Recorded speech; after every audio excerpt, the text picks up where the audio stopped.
In this video, you'll learn exactly how to convert leads into deals in Pipedrive, step by step.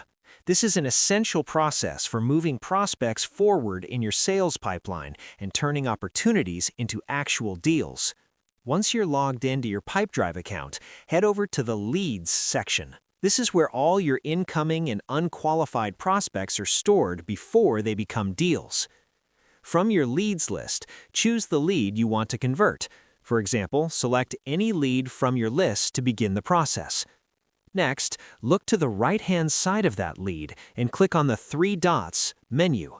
From the drop-down options, select Convert to Deal. A window will appear asking you to choose the stage for the new deal. You might see stages like Qualified, Contact Made, Demo Scheduled, Proposal Made, or Deal Settled. Select the stage that best matches your current progress with that lead. After choosing the stage, click Save.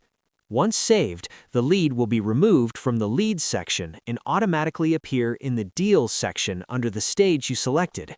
This means your lead has now successfully been converted into a deal and is part of your active sales pipeline. And that's it. Quick and straightforward. Start using this process consistently to keep your pipeline organized and ensure every qualified lead is tracked properly as a deal. Keep an eye out for more simple tutorials to help you get the most out of Pipedrive.